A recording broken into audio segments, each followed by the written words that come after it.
our girl is destitute. What conspiracy theory do you have? You're the Feyre. I'm Feyre. He hates Tamlin. He's also a bit of a petty bitch. And yet, she decides, let me just shoot my shot and see it. I'm like, girl.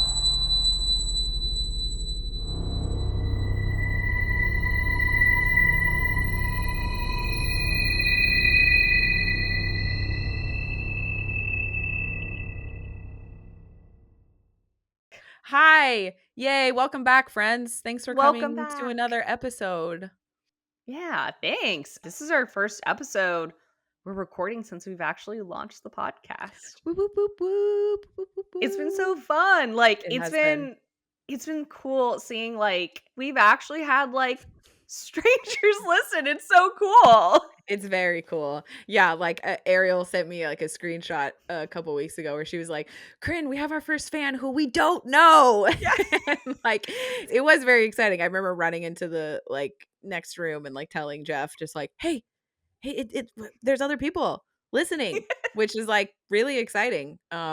So well, thanks for listening and thanks for coming back and listening some more, and it's fun to share this with all y'all. Yeah, it's fun to like nerd out. I mean, Oh like you yeah. and I, that's like the basis of our friendship, Yeah, is like basically. just nerding out. Yeah. And so it's like, I don't know, I love nerding out with just like other people, especially Mhm. over like something like, I guess yeah, I would say this is kind of hyper specific in a way, you Yeah. know? Oh, yeah, it's very hyper specific because, like, at the job I'm on right now, like, it's been slowly coming out that I'm, doing this podcast, and they're like, "Oh, so it's just, like, an overall book club?" And I'm like, "Well, it's a book club about a very specific book and style of books."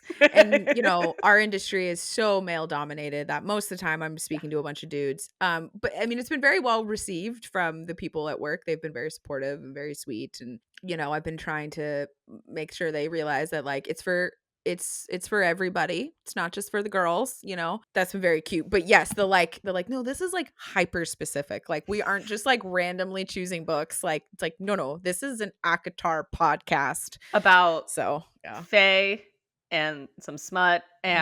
and some really fucking rad world building. So Exactly. Yeah, yeah, yeah. I've been loving seeing now that I'm like, more solidly now in the fandom, because now it's been about a good half a year since I read Mhm. Actar for the first time. So like I think I'm on my like sixth or seventh romantasy series Yeah. now. So I'm like in it. And it's Mhm. been fun seeing like how many men are also into it. Like I'm like deep into the Fourth Wing Empyrean series, like TikTok. And there's this one dude, I don't remember the TikTok username, but like it's this woman filming her husband reading the entire series. Yes, And yes, like, yes. yeah, yeah. And Yes, he like it's so is coming good. up with theories and shit. I'm like, oh, he is in it. And just Yeah. like it makes me so like David's in the middle of House of Sky and Breath right now. If you haven't read Crescent City, that's the second book in Crescent City. And he's like getting into the theories. Like he knows about the spoiler I had spoiled for me, but he like I did like he doesn't know how it happens. Yeah. So he's been theorizing like, oh, it could be this, it could be Right. that. And I'm like, oh my God, you're so funny. Like I Yeah. love it. Just you wait, buddy. Oh, Just you wait. yeah. Oh, His mind's gonna be blown when it so good. happens. And I So can't good. wait. Yeah, so welcome back, guys. It's the end of May.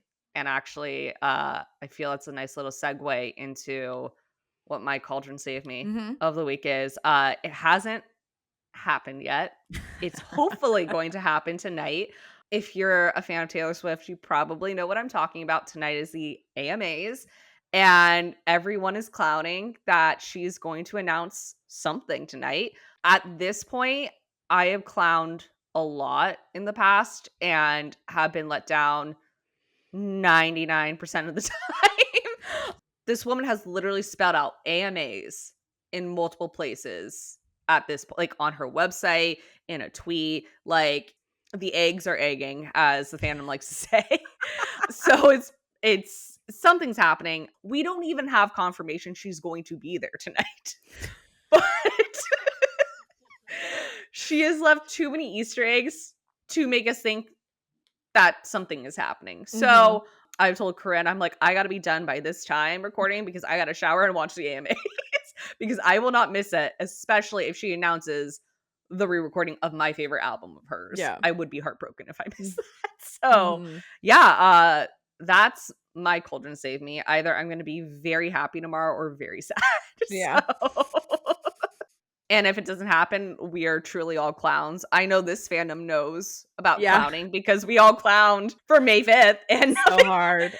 we didn't even get a celebration Instagram post from Mom. No.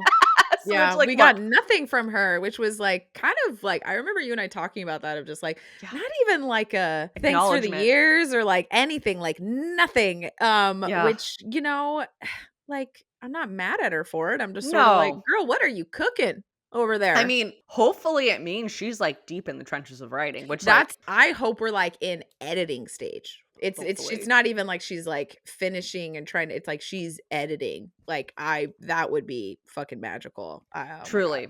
I am of the mindset it's okay to be disappointed, right? Like Yeah. if, you know, Actar 6 doesn't get announced or Reputation doesn't get announced, but like where I think the line is if you start like actually hating on the artist, Yeah. which I luckily I think I'm just like on a more innocent side of the internet, thank God. I haven't seen a ton of. Like I've seen like the more polite side, but I've definitely seen posts addressing people being like, "Hey, no, we're not going to hate on Sarah J Maas. We're not going to hate on, Oh, yeah. whoever." Like Yeah. so it's fine to be disappointed, like that's natural, but like Yeah, but to be upset, like, to be angry feels very, like, because 'cause we're only all here in this obsession because of her, and it's right. it's it's it's her world, it's her story. We're not here to tell people, like, how they should feel about things, like, obviously. But I think when it turns into, like, severe hate is, like, very I'll just say it's very bizarre to me. That Yeah. feels bizarre. But okay, um, Yeah. my Cauldron Save Us is a little it's not as fun. Had someone reach out who hasn't in a long time, and, it's just sort of shocking. I'm in a weird headspace, so my Cauldron Save Me is just sort of, like, literally Cauldron Save Me, like, just help me keep going forward. I'm really fortunate to have someone like Ariel in my life and, my partner and my many other sweet, dear friends, um, that just kinda keep me going forward. It's if everyone's safe and healthy and no one's hurt or anything, it's just, emotional trauma. So Yeah. fun. Um, Understandably too. Like yeah. So, I might be a little off my game, but I also knew that recording this with Ariel and getting to talk to or talk at you guys today was gonna and getting to talk about this series, I knew it was gonna make me happy and really, keep me focused on what I want my life to be now and how I want to navigate the world. So I guess that's my Cauldron Save Me, and in a little bit, it's kind of like it's almost like a weird thank you, I guess, to this process because I feel like I started off talking to Ariel this morning in a very, like, confused, almost like deer in headlights kinda way, and I'm now coming to this kinda, like, cheesy, warm and fuzzy space of just like, "Just look at this beautiful life that we have, and isn't this just great?" Through all of the trials and tribulations that we both have gone through in our life, it's just, you know, it's just cool that we have each other, and I love you. I love you. And like, Yeah. thank you for first off, thank you for still recording today. Cause like I know how healing the series is in Yeah. particular for you. Yeah. And I think it's healing for a lot of people in like similar ways, right? Totally. The complexity of these characters, Mm. it really, I think, I know for me, certainly, it's allowed me to be and feel more human and not be Mhm. as hard on myself, and like it's allowed me to kind of forgive myself over Mm. certain things, Mhm. even things I wasn't necessarily like at fault for but still felt like I was. Mhm. And so I was really glad when you said, yeah, like let's still record because it is a really healing series in this book in particular. Like I forgot how healing Thorns and Roses is, and it, Yeah. it kind of certainly the first time, but the second like a Mm. reread of it, we'll get to it. Can't remember if we're gonna talk about it in the non-spoiler or spoiler section, but I had like a major epiphany Yeah. reading these chapters about like what I think kind of the central theme of this book is. And Yeah. it when I realized that, I was like, it healed something in me for Oh. sure. So Yeah. yeah. I mean, yeah, I think what a lot of her books have done for me, and my sister is actually going through Throne of Glass right now, which is like really magical, is just this discussion of what makes you human, in that how no one is actually all good or all bad, and that we actually all exist in the gray area a lot more, and that really what makes you who you are is how you navigate your failures and your successes. And I think that's just so powerful, because everyone can relate to that, because it's just about human experience. The books and movies and shows and whatever that I love the most are the ones where the characters are complex because that's just it's realistic. Yeah, You're able to relate to it more. So, totally. um, Totally. which I feel is a really good segue into actually chapter Yeah, 11 and what happens. absolutely. All right. Last chapter, we ended with Feyre seeing her fucking dad outside the window, which it's like, how the fuck did he get there? Oh my gosh, Right? there's so many little questions of just like, okay, like what? Like how did he get there? Wait, is this a good thing that he's there? Is it a bad thing that he's there? Actually, this is kind of like great, cuz like her dad's never really stood up or like done anything for her, and you're kind of Yeah. like, okay, like, oh, like, yeah, let's actually like get her out of here, cuz like there's this blight going on, there's like all these other things that are happening. But then as you keep going, Mhm. there's a lot of little things that you're like, wait a minute. Something's off. She has this moment where she was like, "Oh my god, like he's come to save me. Like whatever benefits Tamlin had given him upon departure couldn't be too tempting. Like maybe he had a ship prepared to take us far away. Maybe he somehow sold the cottage. Like, yeah, this is like this is so cool." But then there's other things that she starts saying, and you're kind of like, Huh. wait a minute. The parts that really got me was when she says, "My father, my crippled, broken father had come." I just the first note I have in all caps is just with the Yeah. crying emoji. Like we can say it because it's in this chapter. We find out this isn't her dad, right? Yeah. Like Yeah, it's exactly. it's it's a fairy called a puka. So, Oh. and I remember the first time reading that, it was sad, but like reading it again and reading Mhm. specifically that line, "My crippled, broken father had come," was just, like, so devastating because 'cause you're Yeah. like, the one time she thinks my dad fucking fought for me, it's he didn't. And, like, I think look, we've shat a lot on Papa Archeron Yeah. in Yeah, past, we have. chapters.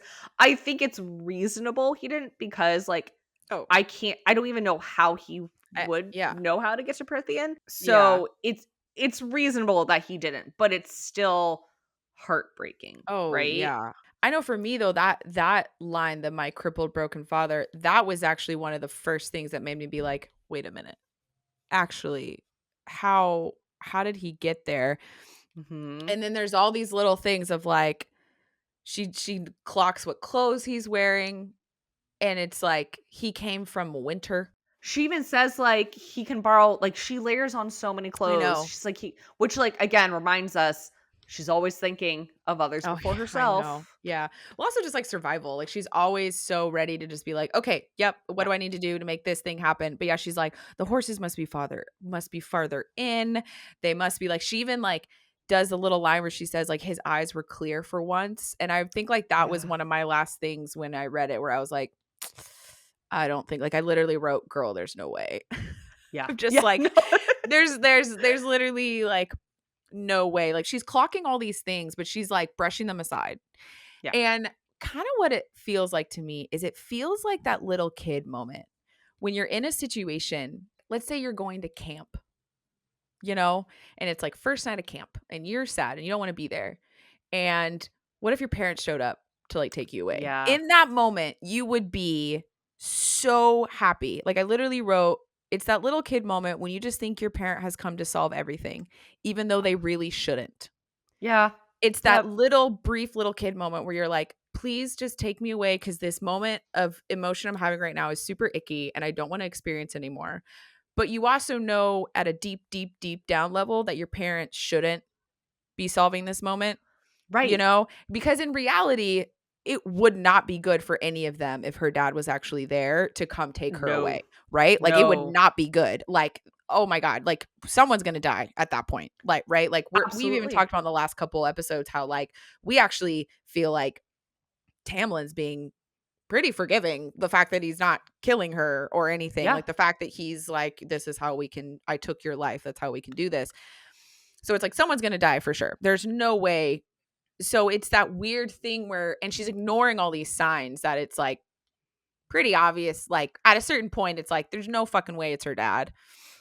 Yeah. But it yeah, it feels like that little kid thing where you're gonna ignore it all because this little moment, you just want to and it's so out of character from what we've learned from her dad, right? Yeah. Like, really now, all of a sudden, he's gonna fucking Come and like save you from fairyland. yeah, like, throwback to one of our last episodes, like, he wouldn't even become a woodworker for Right. money.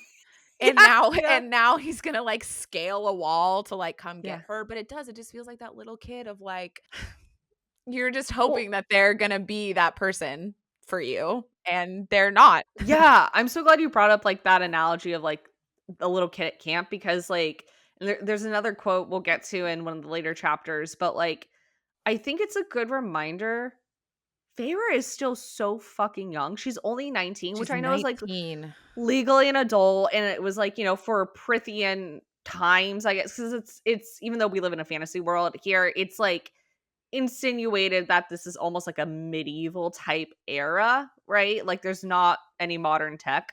Aside from like her literal age, the fact that she had to like really grow up, basically starting from like I think we figured out 12 years old, Mhm. it means there's a whole chunk of her childhood that she never got to experience. So like she's still in a way emotionally still that 12-year-old.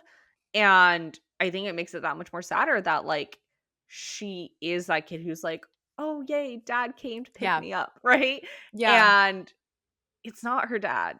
And I Yeah. think for me the first thing that really like hinted at this is like he keeps beckoning to her, Yeah. and I just imagine this creepy, like, I know. Yeah, little yeah, finger totally. beckoning. Yeah, and it's Yeah. like, that's not No, normal. like, the fact that he hasn't said any like, yeah, like, Yeah. he's not using words, Yeah. like, is very, like, It's such a horror movie scene, it this scene. totally, totally. And, like, I almost picked this for my director Mm, mm, mm. moment. I didn't. I ended up picking something else, but it is really and I think one of the most wonderfully visual parts of the scene is when it's on page 97. She says, "But he wasn't there. Only a pale bow and a quiver of pale arrows remained propped up against the gates. Mountain ash. They hadn't been there moments before. Hadn't. They rippled as if they were nothing but water, and then the bow and quiver became a large pack laden with supplies. Another ripple, and there were my sisters huddled together, weeping." That's so fucking creepy. Yeah, dude. Like, we got to remember it's nighttime. Mhm, She's like trying to escape, so like mhm. there's already that tension, and then she's realizing, "Oh shit, this ain't my dad. Like this Yeah, is a creature that I don't even know what this is. I've never seen anything like this." So yeah, like oh, and also she references when she talks about I think it looking like her dad, she says it was a flawless rendering. yeah, Like that is giving, if you've ever seen the movie Us, Jordan Peele's Us, it reminds me so much of like just like the doppelganger, like anything having to do with doppelgangers and stuff like that. Like there's something just inherently creepy about that. yeah, and, like, the other thing that I think is really interesting in this moment well, first of all, like, we're learning a lot, right? Yeah. Another creature, illusion magic.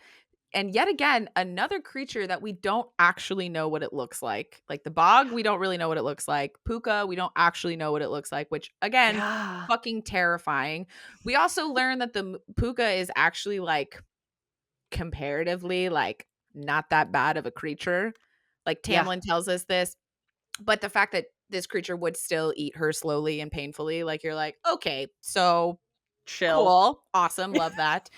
The other thing that I clocked a little bit in this kind of whole overall section was that when Tamlin first comes, it says Tamlin's claws, he scares the shit out of her, right? He's like going somewhere, blah, blah, and she's like, oh fuck, like I'm caught, right? Because in that moment, she still thinks it's her dad. And he's like, Yes. and it says Tamlin's claws poked through my layers of clothing as I looked up at him in unabashed terror. And something that I've noticed in the book so far, and especially as we get through these 3 chapters that we read for this episode, so far, anytime the claws have actually like been out, besides for when he first shows up at the cabin, they've never actually been out in like anger towards Feyre. Besides the Yeah. cabin when he's been in full beast mode, right? Right. And the claws have only really ever been out in this sort of like protection mode. And so Yeah. when I read this moment after the going somewhere, and then when they're out, I was kind of like, I don't like it. I almost took it as another sign that this wasn't her dad. Like, he Yeah. felt like she was in danger. Yeah. But then also I gotta say, his whole like annoyance with her of like how she's like an idiot that like she did, like, weren't you warned that your human eyes? And I'm just like, homie, why the fuck would you not think, like, why would she not think this was her dad at first? I mean, yes, we get Right. into how there's obvious signs as you keep going, but also Yeah. remember this is a human who is still getting used to magic. Yeah. It's not even this like possibility in her mind. Like, there's a possibility in my mind when I'm reading this because I know I'm reading a fantasy, Right. but like She it's doesn't not. know she's living one. No, Feyre is not. We're not in like a self-aware fourth wall fucking shit. Like, no, it's like why the fuck not? Why would she not think that originally? But what I do enjoy about this like back and forth is that it actually is one of the first times that Feyre just like finally just kind of like lets it. Yeah. It kind of makes you wonder, and I'm really glad you brought that up because, like, yeah, she makes it very clear, like, why wouldn't I want to at least try to get back to my family, right? And it really makes you wonder with Tamlin. I think with him, he kind of thought, oh, well, I have this beautiful big estate. She can kind of somewhat do anything she wants on it, right? Like, why wouldn't you want to stay here, right? Why wouldn't you want to leave that little hovel that you came from to live with me? And it makes you wonder what his relationship with his family is, right? Mm-hmm. Because, like, I think in his mind, he's not even thinking, oh, she cares more about her family than she does about now all these nice things that she has around Yeah. her and I'm giving to her. She cares more about her family. Mm-hmm. And I just want readers to bear that in mind as we read forward Yeah. because we will eventually learn some stuff about Tamlin's I was gonna family. say we're I mean, even in this chapter, what's really interesting is this whole moment with her dad, like, kind of, or this evening kind of spawns a whole conversation between her and Tamlin, right? Of just of like Yeah. we get a little bit of information about like how he was really trained to be a warrior, and Yeah. how like, and we actually kind of get this vibe that he doesn't really want to be leading, Yeah. which is like really fascinating because that Mhm. that changes like the entire vibe with him, I think. Yeah. It explains a lot more of his just overall roughness. He's just not Yeah. happy to be where he is, like, at all. And, Yeah. for me, it's like, as a fantasy romance reader, I'm like, "Ah, yes, he's just a brooding king. He's just this beautiful, blonde, ripped, like, brooding, oh, yes, let us take The care of him." reluctant Oh, yes, hero. the reluctant hero, and because it's so much more attractive to think of a guy who, like, doesn't wanna be king, Yeah. right? Because, like, thinking of a guy who actually, like, wants to be king, you're like, "Ugh, gross?"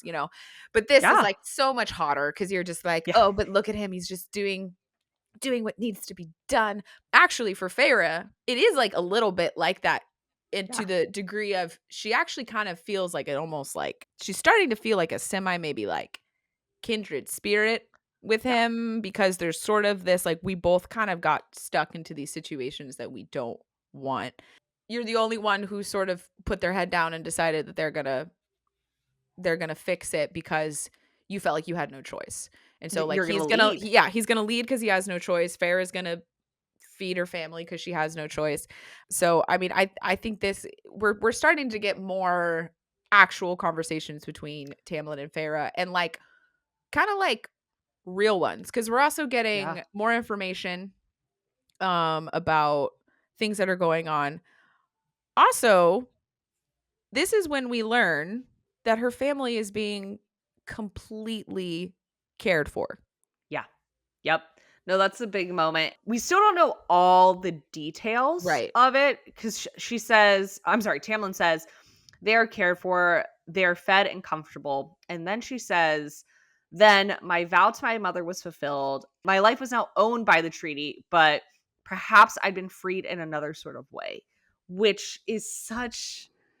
I This is, I think, one of the parts of Feyre's character development that fascinates me the most is I think most people would, well, I don't know. I was gonna say I think most people would be thrilled, right? Like this vow that they never really asked for. They didn't Mhm. they only did because it was literally a vow they made on their mother's deathbed. Mhm. They're freed of that vow. They'd be like, "Yay, like I get to live my own life." But she doesn't really know what to do with herself. Yeah. It's that thing, and I may have said this before. I think a lot of women, especially women and people who are in like caretaking positions, I Mm. think they really fall into this of like the people that they've taken care of are taken care of, and now they don't know what to do. Like it's the classic like mom who becomes an empty nester, Yep. Yep. thing. Totally. Um, Except it's like the opposite where it's like the baby of the family is somehow the empty nester in the situation. And it's like she's talked about so many times. All she's ever wanted is enough food for her family and herself and paint. She wants to retire. She wants to This retire at the ripe age of 19. literally Farrah's 19 and she just wants to retire. Like, all she wants to do is sit in a house with her dad and paint and eat. Like, Yeah, that's it. She just wants to retire. that's such a funny way of putting it because like I this recently came up with like I think an athlete or someone I was talking about, like you see, especially though in athletes, like they Mm. retire young because like their bodies physically can't do anymore, whatever sport that they Yeah. play. I'm not gonna say with all, but with a lot of them, I would say you see them kind of like be like, I'm retiring, and then they're like, okay, but like, what do I do now? Yeah. Right? Like you could tell they get bored very easily. And it's Yeah. like I personally could not imagine that. Like No. to me, that would be so Well, boring. no, you absolutely no. You I'd you be you driven couldn't do that. mad. I would probably be like sick. I mean, yeah, you truly like you would get to like read as much as Oh my god. possible and like be I would so happy. read. I think I would travel the world and go to like every possible beach that I could Yeah. ever go to. But Yes. yeah, no, she loses her sense of purpose. Yeah. And that's a really wild, especially because her sense of purpose had to do with survival. Like, it wasn't Yeah. just this sense of this purpose of what you want to give to the world. This was a do or die situation. And all Yeah. of a sudden she's basically being told, you're good. You did it. You Yeah. have fulfilled it. Yeah. And it's like it's gotta feel so bizarre, because even after it's our first time jump where it says, like, over the next 3 days, I found myself joining Lucian, and it's showing how she's just sort of, like, lost in this space where she's just like, "I don't like, what do I," especially because before it was, like, survival, and then it was like, "Okay, I gotta get out of here," and then but now it's like when all that drive has been taken, it's like the wind has been pulled out of your sails. Like, it's just like, Yeah. "Wait, what the fuck do I do now?" It brings me to kind of what I hinted at earlier at the beginning of this episode of like this there were a couple quotes that I don't know why, but like a light bulb just like went off in my head reading it this time of like I think this is kind of what this series is about. So the first quote that got me was when she says, "Those chipped, miscolored paintings inside the cottage flashed in my vision. Perhaps they would be for perhaps they would forget who had even painted them in the first place." And she's talking about her family here. Insignificant. That's what all those years I'd given them would be. As insignificant as I was to these high fae. And that dream I'd have of one day living with my father with enough food and money and paint, it had been my dream. No one else's. I rubbed at my chest. I can't just give up on them no matter what you say, she says to him. So this moment made me realize like this this vow that she's made to her mother went beyond a vow. It was her dream. Like she's now not giving up on a dream. She's fulfilled the dream, Mhm. right? And it was a dream that she had because that was kind of the only stamp she had made on this world, right? Like it was she made like her providing for her family was her stamp on the world. And she even says on page 100, without the weight of that promise, I was left hollow and empty, right? And that I realized she doesn't know who she is without this vow. And it made me realize, especially like having read the whole series, ACOTAR is a series about becoming.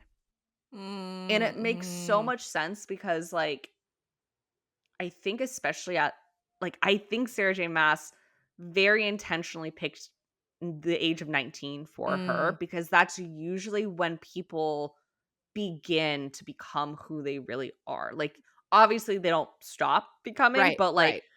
it's the first steps of that because like when you're a kid, right? Like you're kind of defined for the most part by your family, by the friends that you have, which like let's be honest, the friends you have growing up are friends of circumstance, right? Yeah, Like you don't get to choose who you go to school with or who yeah. is your neighbor or whatever. Doesn't mean that they're not great for you, but like you didn't really get to choose. Whereas like once you're off in the real world, you more so get to choose who you surround yourself with, which we will see in later books. Like Mhm. it's you get to really discover who you are when you're on your own, right?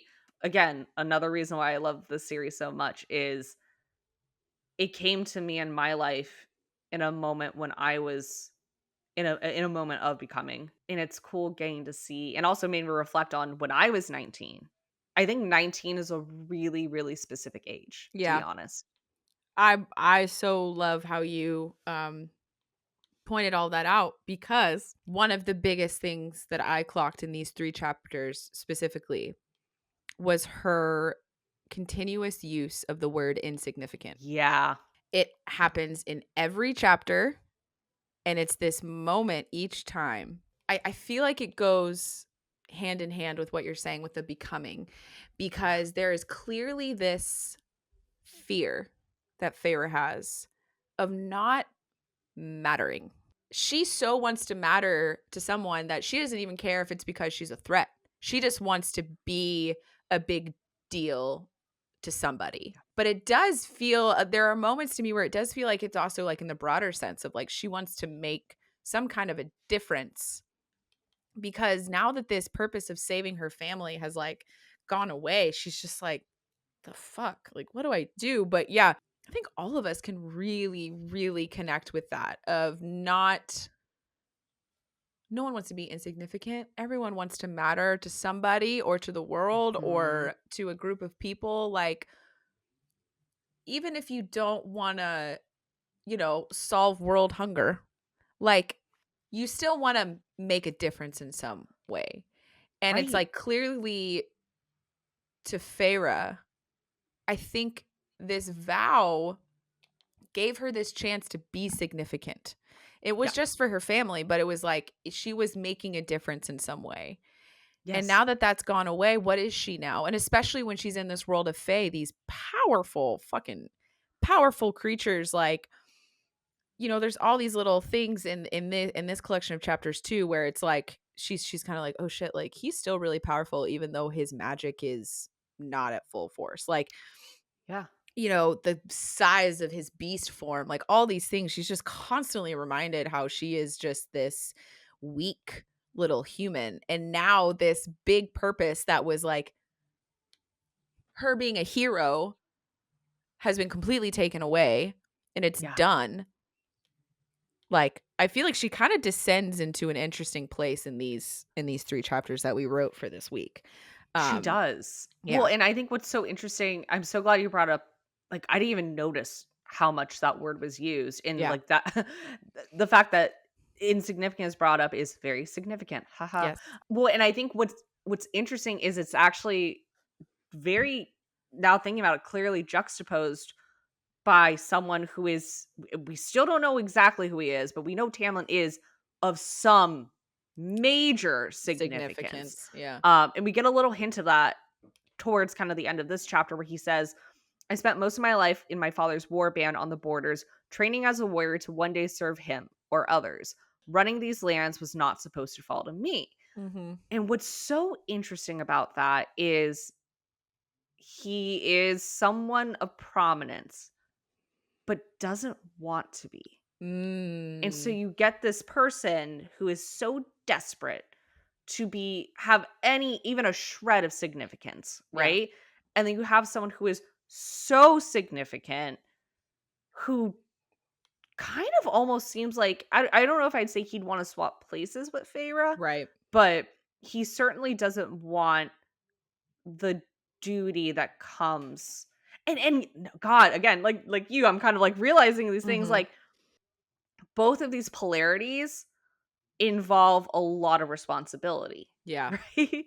Because and we'll find out more with Tamlin as we read on, like a lot of responsibility falls on him, like Yeah. a lot in some weird ways too. Yeah. Um and even though Feyre is at least she thinks she's insignificant, we know she's not. And I Mhm. would even say her family probably wouldn't say she is either. Right. She still bears the brunt of keeping them alive, Yeah. keeping them safe. So it's interesting that you have these two opposites that have this commonality, Yeah. and we're going to see more and more they bond over this. Yeah. We also learned that, like, Feyre doesn't really wanna kill anything unless she has to. Like, Yeah. now that this whole survival aspect has been taken out of hunting, she's kinda like, I don't wanna do this." Like, she has opportunities that she could have, killed a deer. She's like, Yeah. "No."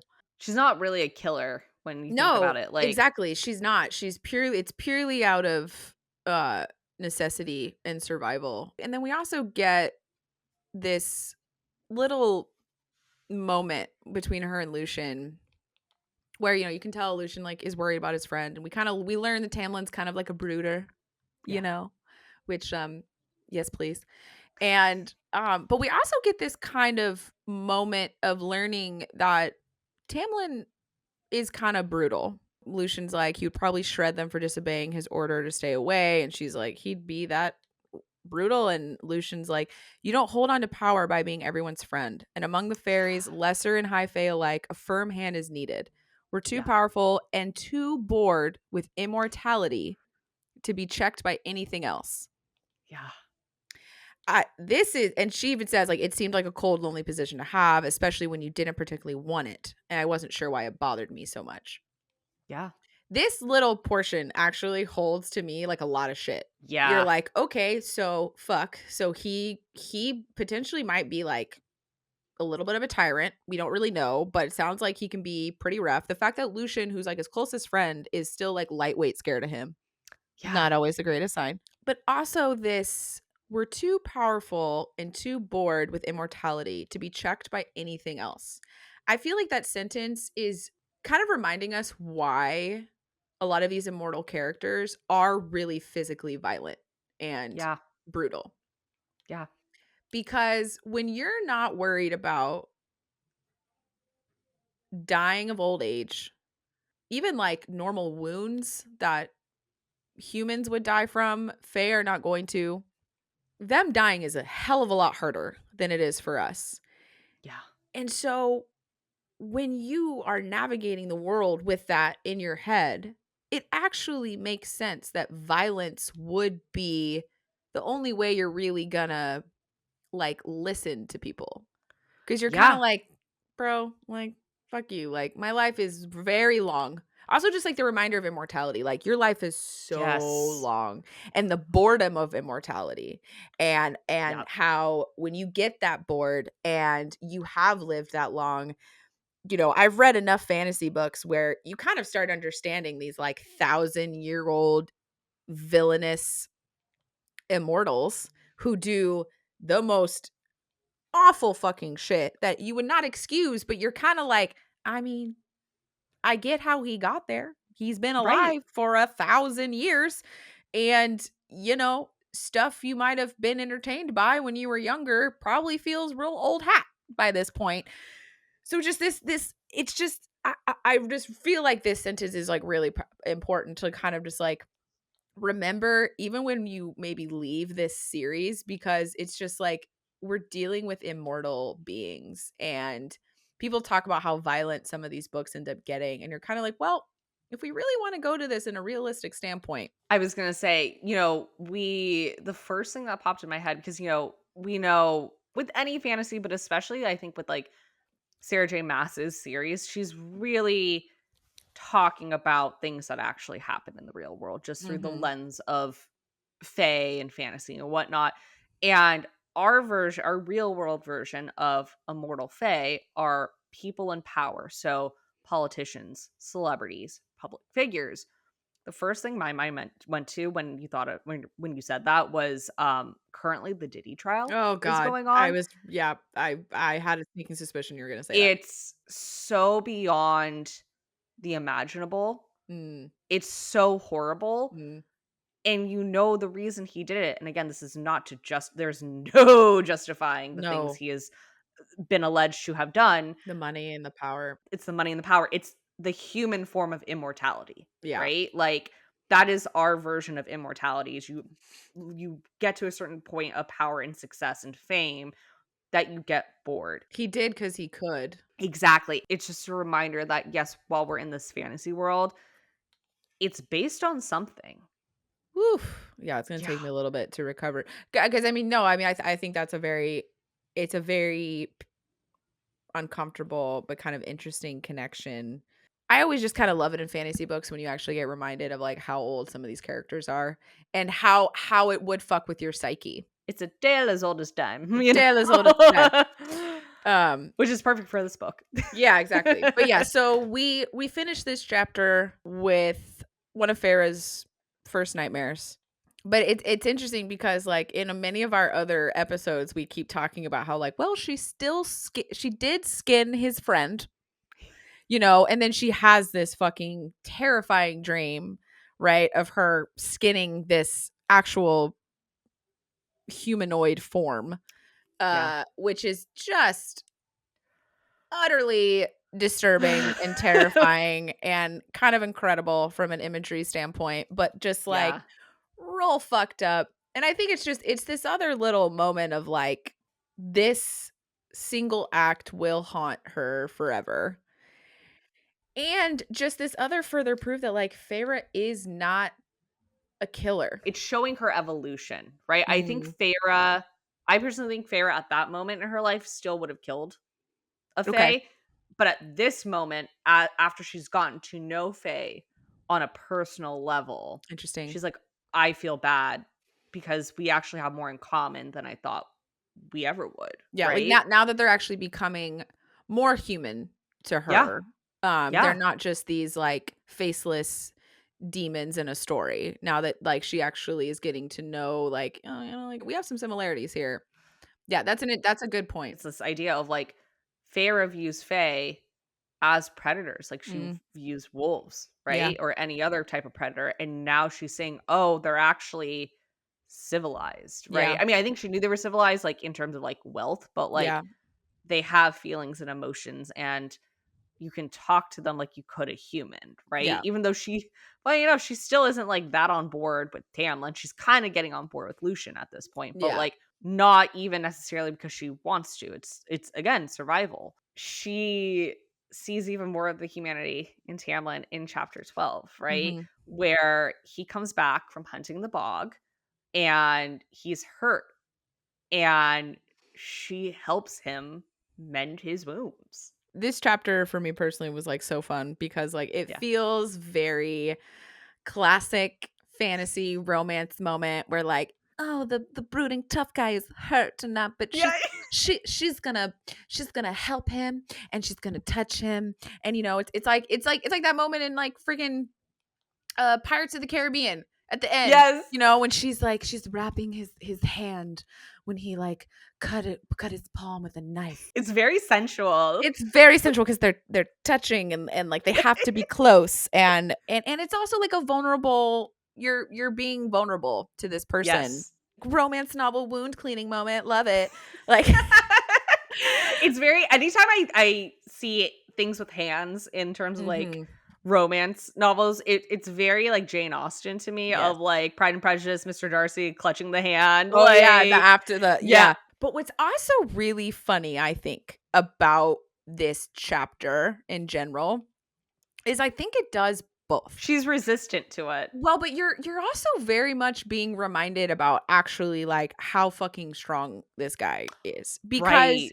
the reason why he's wounded, right, is he kills the bog. Woo! Yeah. Yay, he's Celebration! dead. Yay, he killed the bog, huzzah! But, like, we also know the bog, like, to acknowledge it is to give it power, Right. and it's also, like, it brings up your, like, some of your deepest fears, some of, like, your, What did he see? exactly, and she even kinda, like, says, like, what did he have to go through Yes. to kill this thing? Because, like, Yeah. the amount of emotional damage he probably had to experience to defeat the bog, Yeah.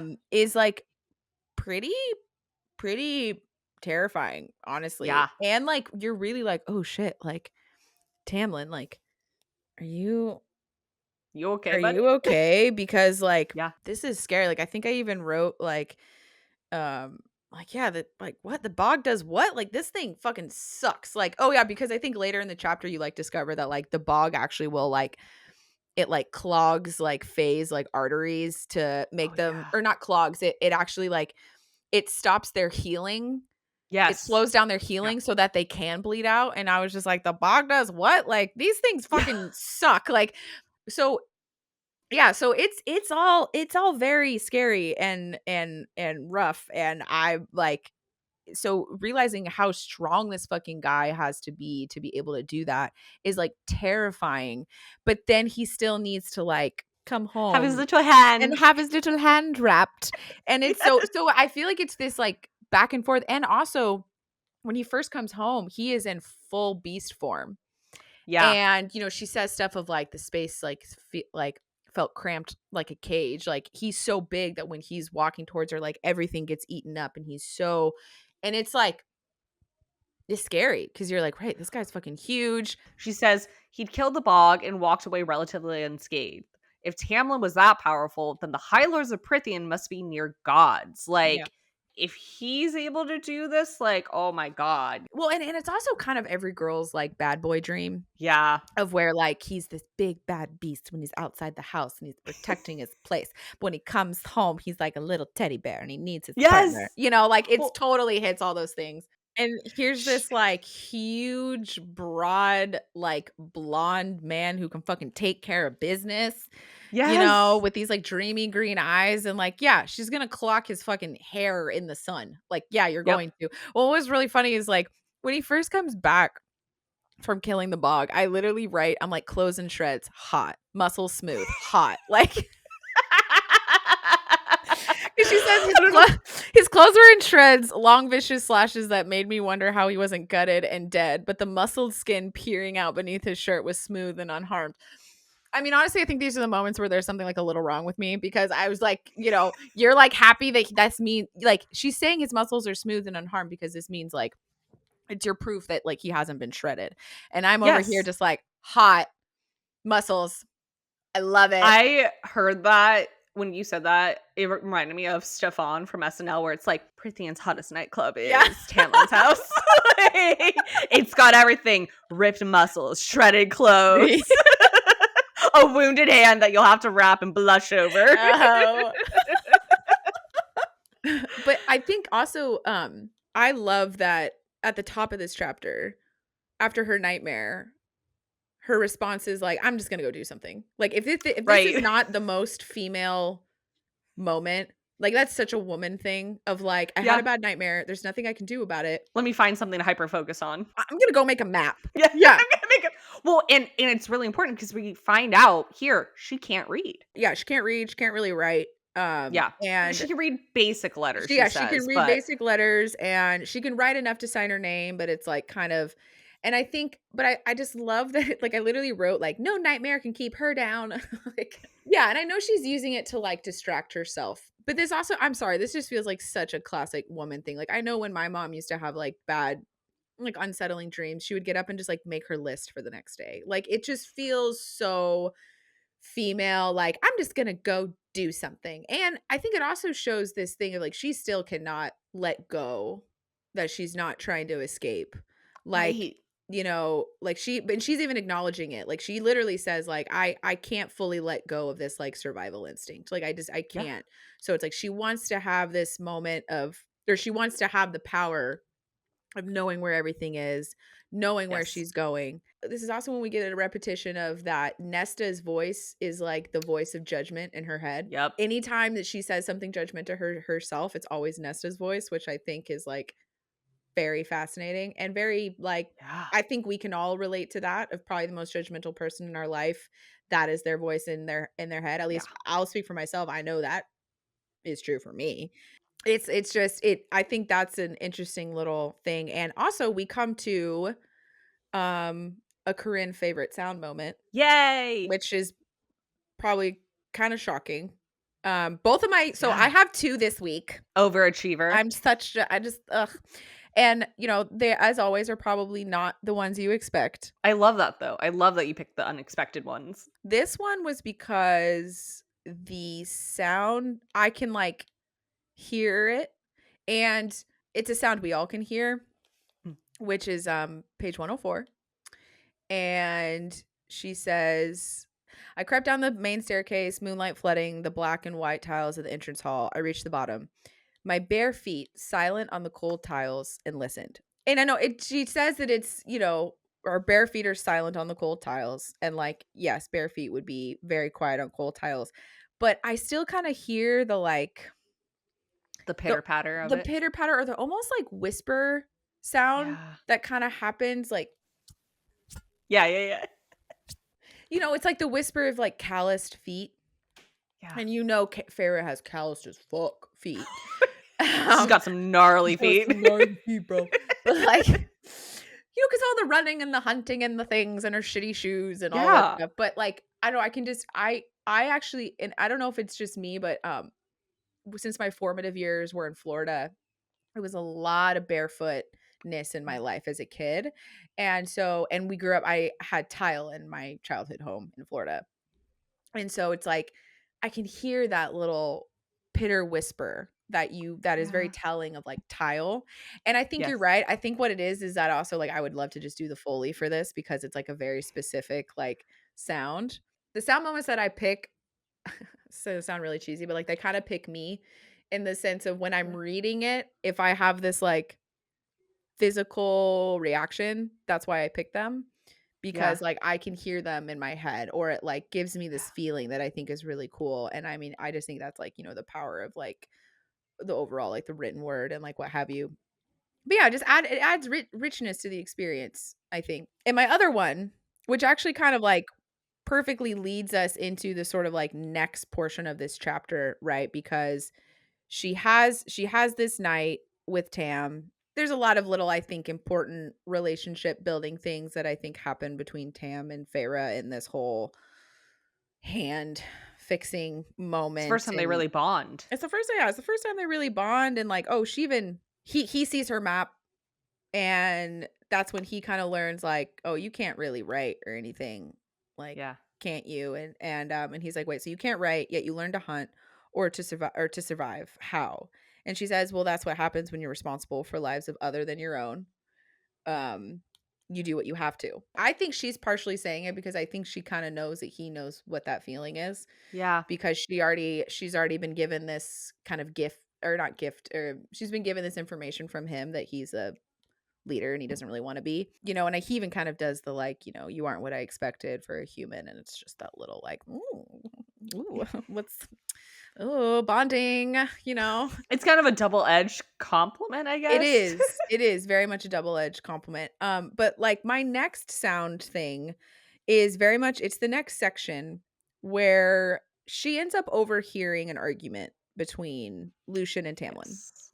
Yes. But as I did, my finger slipped and softly thudded against the door. This one I chose because I would actively I wanna mix this in post. Yeah, yeah. Because there's so much you can play with here with the fact that, because she even says, like, a human might not have heard, but both high fae Right. world, my heart stumbled. There's so much you can play around with in post for the fact that fae have a much higher sense of hearing than humans. I was gonna say. Yeah, like, there's so much you could play around with, like, different effects that you could do or really, like, heightening a lot of things or, Yeah. like, it kinda makes me think of, like, in Twilight when, like, Bella finally becomes a vampire and it's like you're Right. experiencing all these different things, like, through her. You could almost have a moment where maybe potentially the sound happens twice and you hear it from a human perspective and then you hear it from a fae Yeah. perspective, or you only hear it from like a fae perspective because maybe we're in the room with Tam and Lucian. Like, I don't, there's a lot of ways you could play this, but I just thought about like how fun it would be for it to actually maybe start off as a very simple thud, but have it decay into a Yeah. louder echo. I love that. I don't know So so why, so but like reverse decay. So it wouldn't actually yeah. decay. Right, right. It would it would It would get heighten. louder. Yeah. I don't know why, but when you were talking about that, like I imagine like her stumbling and then like Tamlin and Lucian's heads whipping and it does the That's So Raven thing where it's like whoop Woo! as they hear it. Which now God, now I'm just gonna imagine that every time. Like the Fae hears something, it's like that's so Raven. Yeah. Yeah, the, like, I eye love thing it. that it would do, right? Yeah, It would, like, yeah. go in on her eye when she would, like, be having a oh my god. It has this, like, very, like, specific, like, warp Woo. tunnel Yeah, vision thing, vision thing. Yeah, exactly, and everything gets but, like, sound and, like, we just instead of their eye, we go into their ear. Just exactly, like, that's "What was yeah, it would that?" just go to their ears, and you would just be like, oh my gosh. I feel like that would be, like, the animated version Oh my god, or yes. something. We've talked about, like I know there's, like just real quick, there's a whole I would say section of the fandom that wants Akatar to be a animation, Yeah. which I understand why. Um, personally, as someone who's not into animated, smut, I have some feelings on that, but I do understand, like, it's moments like these and, like, the bigger especially, like, once we start getting into, like, the violence, right? Like, those parts would be Yeah. really cool as animated. It's also the, like with what some of these men or women with what some of them look Yeah, like, it's so hard to think of a real life I human know. acting some of these characters. It's almost easier to just think of them as being drawn. Right. And also just like this sort of fantastical, world. Some of it seems like it'd be a lot easier to do in animation. But you do bring up a good point. Animated sex is not for everybody and Yeah. it can feel pretty awkward. So, Yeah. Not to ache anyone's yum who is into it, but yeah, it's no, just no, like you said, exactly. not for everyone. Totally. I mean, like, yes, some people are super into it and like go team, Yes. power to you with your thing. But yeah, exactly. Not to yuck anybody's yums, but it can for some people it can feel a little off-putting just because you're so used to animation being for children. And so it's just like you kind Right. of have to like rework your brain a little bit. But yeah, those are my sound moments. But yeah, it brings us to this whole conversation that Feyre is overhearing with Lucian and Tamlin. I think really as someone, if you're reading this for the first time, there's a lot in this conversation that you're just kind of like, what? Like, what the Yeah. fuck are we talking about? Um, also, but we do get another by the cauldron. We get a little It's quote. always fun seeing that Oh yeah, now. we're getting so close. I mean, if you've read these chapters, then we actually learn about the cauldron in chapter 13. So it's very exciting. You guys finally can Yes. It's understand why happening. we're called what we're called. This whole section honestly feels very Beauty and the Beast to me in the sense of like Yeah. there's clearly something um more Feyre going doesn't know. on. Yeah, like I'm literally wrote like, what the fuck is Lucian talking about? It is clearly about Feyre from what Tam says about his dad and the mortals. Mhm. Because yeah, when he was like, Lucian's like, "You're not even trying to fake it anymore." And Tamlin's like, "It was a mistake from the start. I can't stomach it. Not after what my father did to their kind, to their lands. I won't follow in his footsteps. Won't be that sort of person. So back off." And so it's obviously about Feyre because it's obviously about Yes. humans. But then, Lucian's like, "Back off, like while you seal our fates and ruin everything." And you're just like, "What the fuck?" And then it's What somehow are they talking connected about? to the bog, and like he's like, the barriers between courts have vanished, and you're like, "What?" And I think another important moment too is that we see Lucian really step to Tamlin. So it's like it's another Yeah. moment where you're like, "Okay, okay, Lucian will behave a certain way when others are around. But when it's just Tam and Lucian, he's gonna fucking call him out. He's gonna step to him." This is when you're like, Yeah. "Okay, these are best friends. Like these are two guys who understand their power dynamic." That's why Yes. he'll show a certain way when they're around other people. It also makes you wonder, like, we know Lucian's his emissary, right? But like, Mhm. who was he before his emissary, and Truth. why does that factor into Truth. why Tamlin chose him as his Yeah. emissary, other than just like being his bestie, right? Yeah. Because like whoever Tamlin is, he's clearly someone of power, Yeah. meaning he's not just gonna pick someone. First off, he's powerful enough. He needs an emissary, Yeah. right? Yeah. Um, but also he's not just gonna pick someone because they're his friend. Like Mhm.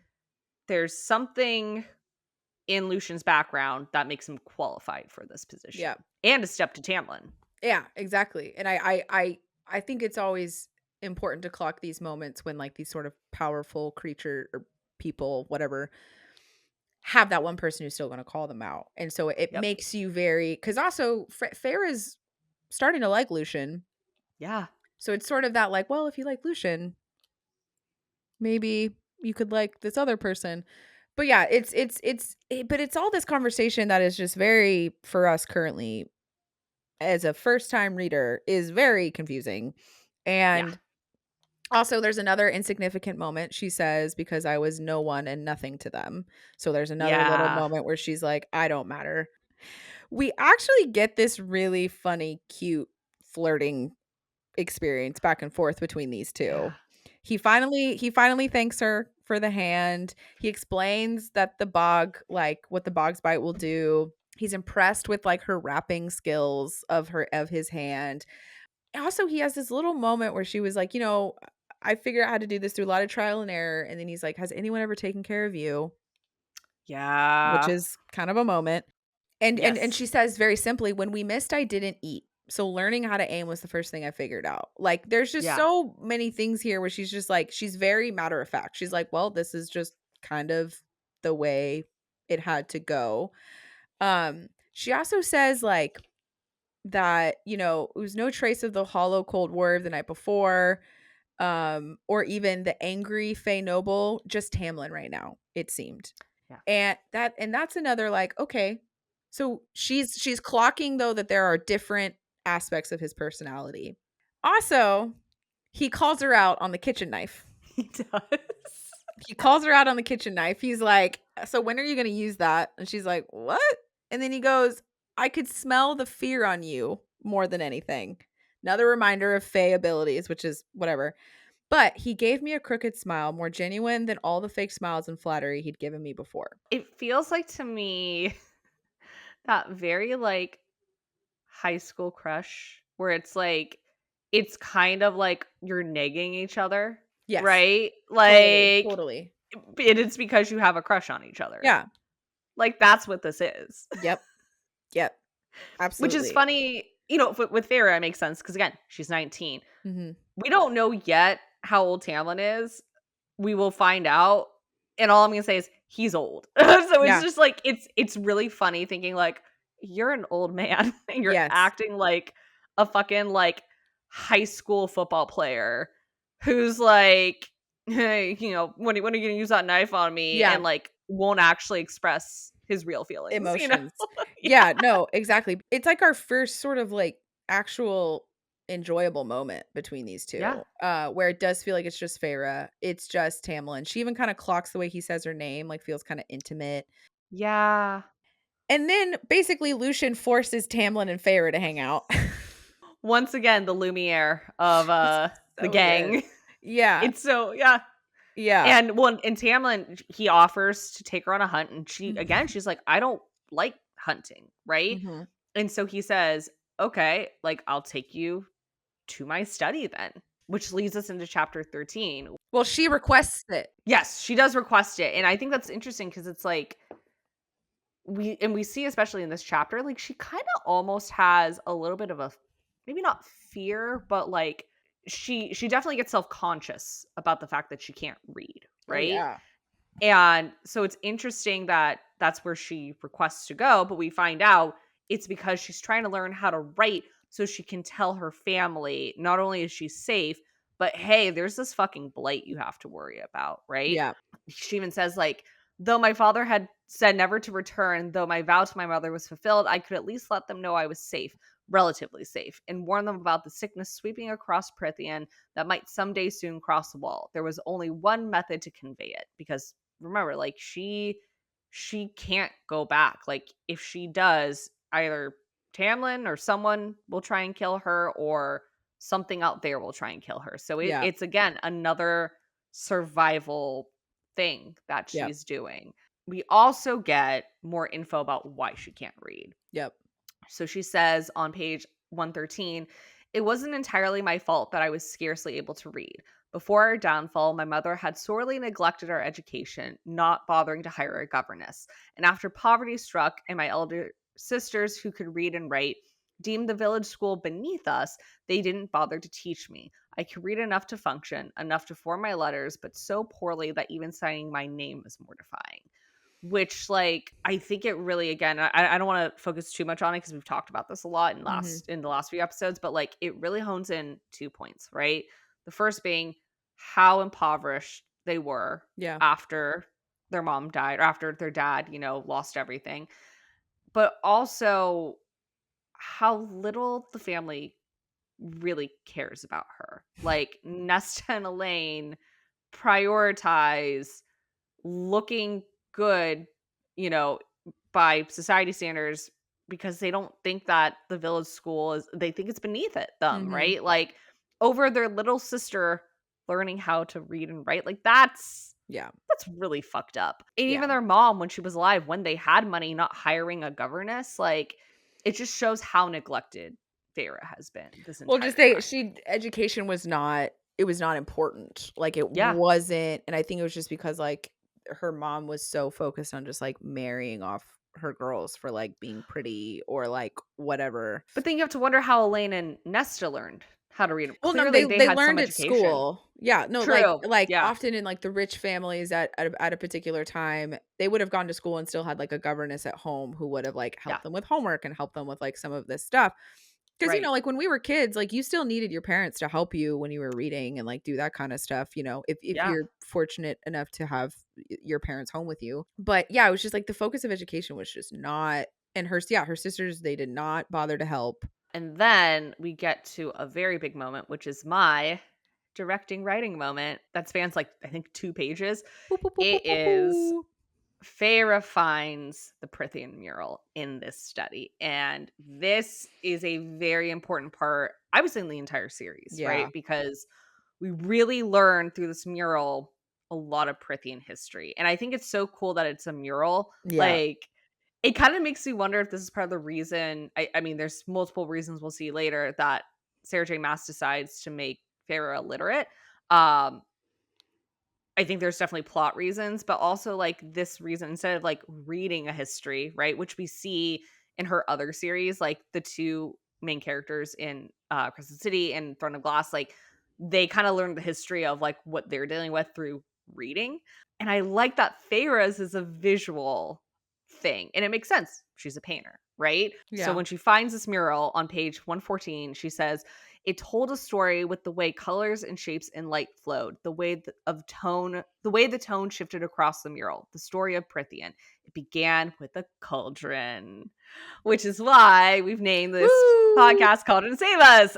So yeah, we find out here the Woo! cauldron is basically what created everything, What right? life came from, A basically. mighty black cauldron head by glowing slender female hands in a starry endless night. Those hands tipped it over, golden sparkling liquid pouring out over the lip. No, not sparkling, but effervescent, with small symbols, perhaps some of ancient fairy language. Whatever was written there, whatever it was, the contents of the cauldron were dumped into the void below, pooling on the earth to form our world. So there's a cauldron, and even though this cauldron created the world, there's some female entity who tipped the cauldron, right? And we'll learn about who that is Yeah. later. But what's important is that the cauldron created everything. The rest of this sequence, and this is why I chose as my directing writing moment, it reminds me so much of the title sequence for Game of Thrones with the map and like Yes. everything. Yes. And Yes. I was thinking, it's funny because I know earlier I talked about how like I personally don't want Akatar once it gets adapted because it's gonna get adapted, let's be honest. I don't want it to be animated except for the sequence. I actually think this sequence would be so fucking Mm. dope to be animated. And I'm like thinking of I don't know how much of our audience would have seen this movie, but it reminds me of a sequence in Ari Aster's film Beau is Afraid, which if you've never seen that movie, it's actually a sequence a lot of people don't like, but I loved. I'm not going to get into what that movie's about. I saw it 2 years ago, and I still don't know how to feel about that movie. And he's one of my favorite horror directors. But all you need to know is it's an odyssey type of movie. This man going on his own personal odyssey, and there's a sequence in that movie where he is going through the woods and he stumbles across this like band, this like theater troupe essentially, and they're putting on a play. And that whole play, which ends up being a play about his life, is done in this really cool, I think it's stop motion animation. Mm. It's a really, really beautiful but also fucked up sequence. And that's kind of how I imagine this, right? Where we're seeing Mm. not just how the world of Prythian gets made, but like there's a war that seems to have happened during the history of Prythian that seems to be really significant. The other thing that gets brought up that will become important later, she says, then another map of a much reduced fairy realm. Northern territories had been cut up and divided to make room for the High Fae, who had lost their lands to the south of the Wall. And she's referring to this war between the humans and the Fae that we know happened about 500 years ago, and kind of like what happened after that. Everything north of the Wall went to them. Everything south was left as a blur of nothing, a decimated, forgotten world, as if the painter couldn't be bothered to render it. I scanned the various lands and territories now given to the High Fae. Still so much territory, so much monstrous power spread across the entire northern part of our world. The fact that art always has a bias, right? Clearly a Mhm. Fae painted this mural, and you can Mhm. see that reflected in the way they neglect the human world. It's a Yeah, blur of it's nothing. it's the erasure of someone's history Mhm. because Yep. it's not important to them. Yep. Yeah, yeah. And it Yeah, reminds it's pretty me, wild. yeah, and I think that's why it reminded me, and I'm gonna keep coming back to this throughout this book for sure. It reminds me of the Reconstruction era, post Civil Yeah, War, yeah. of like, you know, obviously I think a lot of us who are on the right side of history have a lot of thoughts about the South's part in the Civil War, but we also can't forget the fact that the South kind of was left to their own devices during the Yep. Reconstruction era. Yeah, Like they were kind of just told like, "Okay, fix it," yeah. without really Given a lot of yeah. yeah, given structure, given help on how to fix it, which is, I think, a huge reason why we're in the political landscape we're in today and Mm. have been since. Mhm. It's not to apologize for what the South did Right. during and pre Civil War, but it's to say, like, yeah, like it makes sense, Yeah. why things are the way they are now. And it just that showing of neglect in this painting really reminded me of it. The other thing that was important to me was she said, I traced a line. So she talks about like finding her village on the map, like the vague area where it would have been, because they're not even marking cities in the human lands, right? She has to No. kind of like guess where her village would have been. Yeah. And she says, I traced a line, my finger hovering over the paint, up over the wall into these lands, the lands of the spring court, which Is this the first time we actually get the name, the Spring Court?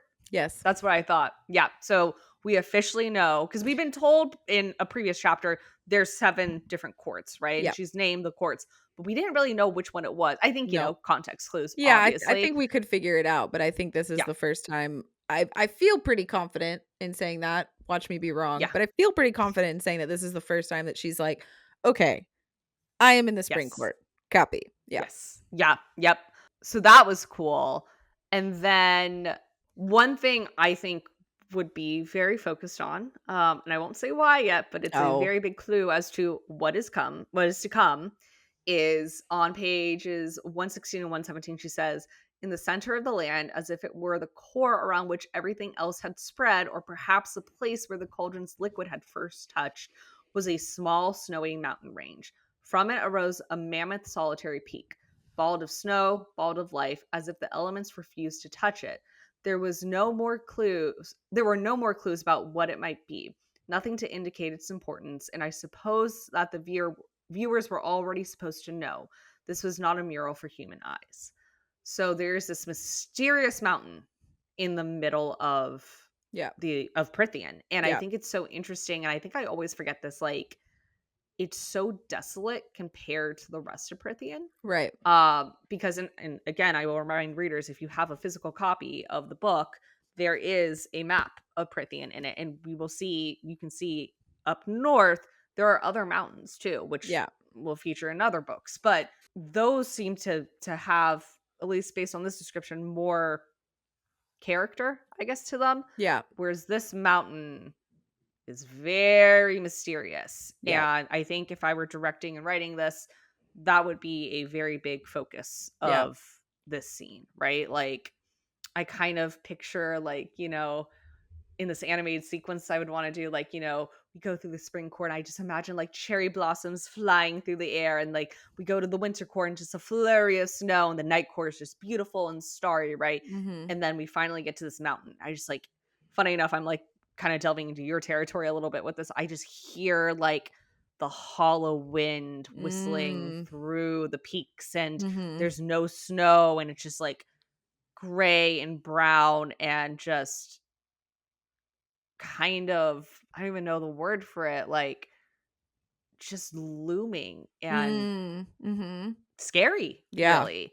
I did debate, like I said, doing the scene from chapter 11 where Mhm. she sees the puka and it's changing everything, or even like I thought about doing the moment where like she bandages his hands. Yeah. That's like our first like kind of like sort of like lovey-dovey scene. Yeah. But I think this scene is so iconic and so important to Feyre's understanding of the rest of Prythian for the entire series that I couldn't not? I think it's a great choice because as you said, like this is actually a section I think for the people who this is their first read. I think this is a section you should like dog ear or Yes. tab or something because I wish I remembered that I could come back and, like, read through some of this. More just from a just, like, a visual aspect. Because yes, we have the drawings of the maps in the front, Yeah. but this whole cauldron thing, these female hands, the stuff coming out, like and also just how the mural is painted, like, it's kind of important. Yeah. Um, and I think you choosing this is so smart too because I think a lot of the other stuff people can visualize. You can Yeah. visualize the moment with her and Tam. You can visualize. I think this moment, it's easier for this to feel like an info dump. And so you kind Yeah. of fast read through. I know the first couple times I read this book, I kind of fast read through this whole portion Yeah. until in later books, I was kind of like, oh, I wonder if I should go That's back important. and like reread this. So I think using even a different medium within a particular medium, so a live action using a slightly different medium, it makes like I love it when movies do that when they're like telling Yeah. old stories or they're like doing a Yes. flashback or something. I love it when they use that opportunity to do animation or just do something slightly different because sometimes your audience kind of starts checking out when they feel an info dump coming. Yes. And I just I was so there with you. I was kind of visualizing it of like in Harry Potter when they're doing the story of the Deathly Hallows. Yes. How it's that kind of interesting, like, animation and stuff, like, it actually looks kinda stop motion-y, like, Yeah. that's what I was kind of, like, imagining, Yeah. and what's so funny is I just sound designed it all in my head as you were talking about it. Yeah. So yeah, like, spring court, you'd have the birds chirping, and then, like, Yes. blah, blah, but anywho, yeah, like, it's a way to get people to really absorb the information without just, Yes. like, plopping Like it. tapping out. Exactly, like, Yeah. plopping it on them, so, like, I love that you chose that, like, as a first read, you're just kinda like, "Okay, this was a lot of information, we Yeah. officially know where we are, we officially know how the courts are all where they are, where they're placed," and just like what you said, just, this sort of reminder that, like, humans were slaves. They were Yeah. lower, so their history is erased, they don't care, Yeah. um, and that's pretty painful, honestly. Yeah. I think this is what kind of leads us to her argument with Tamlin that happens um towards the end, like, after, right? This argument, Yeah. first of all, after she has this whole moment with the mural and she goes back to reading, I do think it's really interesting how she talks about how she hates the smell of books, how they're Yeah. just like the decaying rot of the pages, the mocking whisper of the paper, which almost was a sound moment for me. Um, Nice. the rough skin of the binding. Like, we're so, like, book girlies. We are not used to reading about girls who don't like books. So it's, I like, very know. funny, this, like, moment. Um, but it's fascinating because it's all connected to her inability to do something. Like, Yes. she also talks about how, like, she's, like, flushed in the face, or her neck is flushed the whole time she's trying to teach herself how to read. Like, everything is just very embarrassing to her. Her and Tamlin get into a fight that, honestly, there's a big part of me that does not fully understand why they both get so mad at each other. And that's why Yeah. I kind of bring up this whole thing of, like, she's insecure about reading. He calls it a shortcoming. You know, and what's really weird is, in actuality, he's actually trying to help her. Right. And so what this moment feels like is, it feels like two people who, one does not want to be vulnerable at all, which is why Feyre doesn't let him help her learn how to Yeah. read. Um, the other is kind of starting to let himself be a little vulnerable, sort of, by offering help In a micromanagey way. in a micromanagey way. I agree. And so it's one person who does not want to be pitied, does not want to be exposed, and it's another person who is maybe insecure about putting themselves out there, and they're both Yeah. defensive as fuck, and then they just start arguing about it Yeah. because she's like, no, like, what, in her mind, they're both purely coming from their own perspectives, and they're not looking at each other's perspectives at all, because they get Right. into this really big blowout, basically, of which Yeah. is kind of ironic for two people who, like, barely know each other.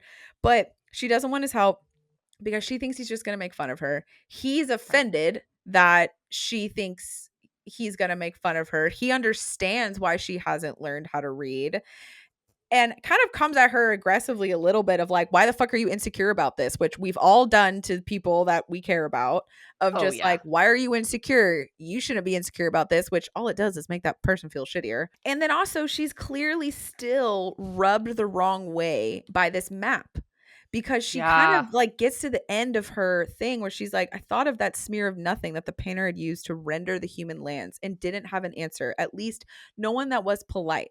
I've given enough to them, to him. Like, all of a sudden, Tamlin's now, like, the representation of, like, all Fae kind. And Yeah. she's like, Yeah. fuck you guys. We're insignificant. She literally says, illiterate, ignorant, unremarkable, proud, cold. She says this in her brain. Oh, because it all leads off with Tamlin being like, oh, yeah, all this means, like, you don't trust me. Which, okay. Like, what? Bro, why the fuck would she trust you yet? Like, I You've don't known her for, like, a understand. week. Exactly. So this kind of goes back to Tamlin's like little bit entitlement that he has. And Yeah. this is after the map. This is after her trying to teach herself how to read. This is a lot of buildup of shit. And that's what this argument is in my mind, of where it's that Yeah. classic thing, the argument you get into with your partner or your friend, where neither of you are actually arguing about what you're saying to each other. Right. He's annoyed because he feels like he's been giving her a lot and she is still not wanting anything to do with it, which that's its own discussion. She is insecure as fuck. She's defensive as fuck. And here's this guy coming in trying to teach her how to write to this poor human that no one gives a fuck about. Like, this just feels like two very defensive people having this blowout.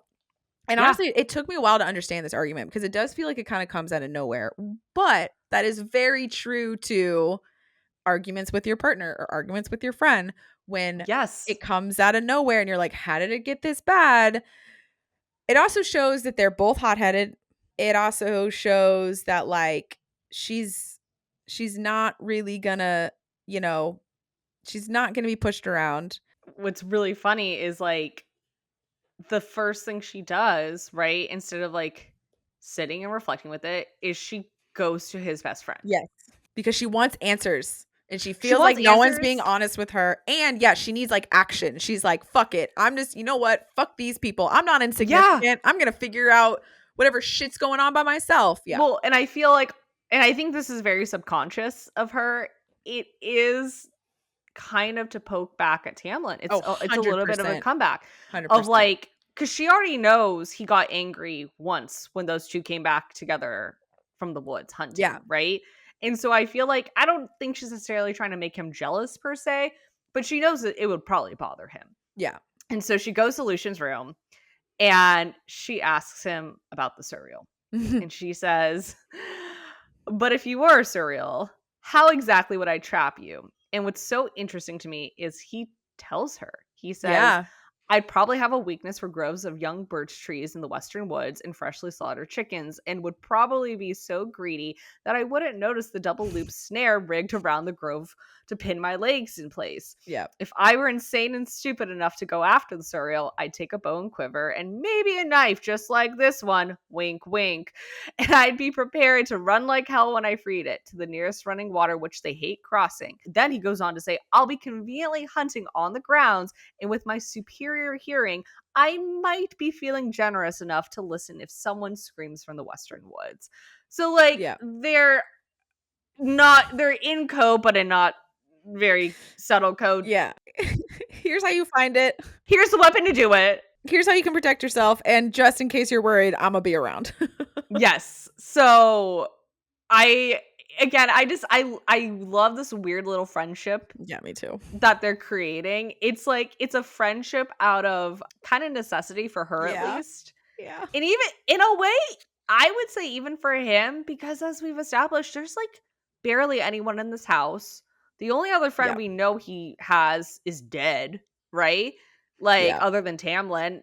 Him and Tamlin just got into an argument like earlier that day. So it's kind of like, I get it. But yeah, no, it is very strange. I think their relationship is like, it's very funny because I think it's kind of like a chaotic queen recognizes a chaotic queen. You know what I mean? Like, I Yep. feel like there's Yep. kind of like, I see you, girl. And even Lucian, he's just kind of like, for a murdering human, I think I kind of like you.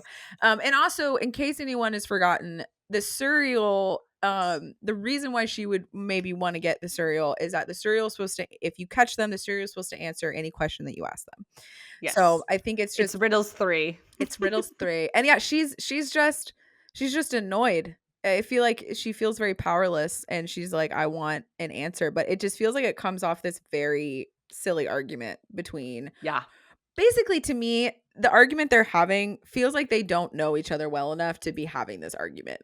Like, I'm just kind of like, boy, Why are we here? why would you think she would trust you? And girl, what the fuck? Why are you like, what? Like, yeah, the whole thing. So I love this chaotic moment of like, fine, I'm going to go try to catch a demon because I'm fucking tired of feeling insignificant. I'm tired of feeling like no one's going to tell me. You know what it feels like? It feels like in South Park whenever Cartman's like, "Fuck you guys, I'm going home." Exactly. "Fuck you guys, Yeah, it's so going home. Fuck you guys, home." Yeah, no, that's absolutely what it feels like. So next week's homework is chapters 14 through 16.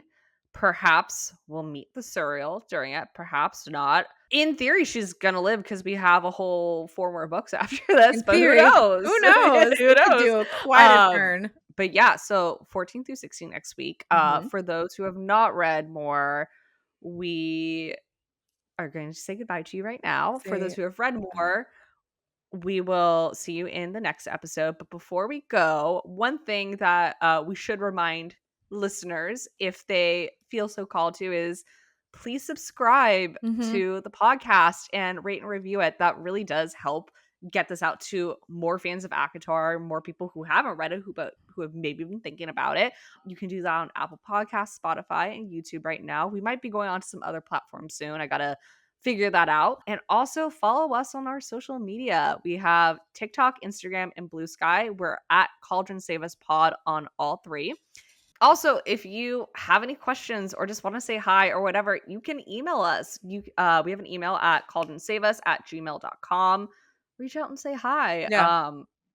Maybe someday we'll do like a listener segment. I don't know. We're Oh, we're that would be still fun. figuring out things. Yeah. Yeah, and actually on that note of figuring stuff out, like, we are still hardcore figuring out a good method of doing this. Like, we feel relatively good about where we're at, but like, let us know if like certain things just like aren't working. Like, do you want us to describe more things? Do you want us to describe Yeah. less things? Do you like the sound and director moments? Do you not? Yeah. Like, I just kind of let us know because, we're here doing this like for ourselves for fun, but we also we really want to make sure this is like a fun curated experience for you guys as well. So Yeah. like let us know. It's season 1. We're recording episode 4. Like, We're still evolving. we're still evolving. The cauldron is still making The us. cauldron is still making us. If you're down to come on this journey with us, we really appreciate it. But yeah, let us know. Yeah. Well, this is great.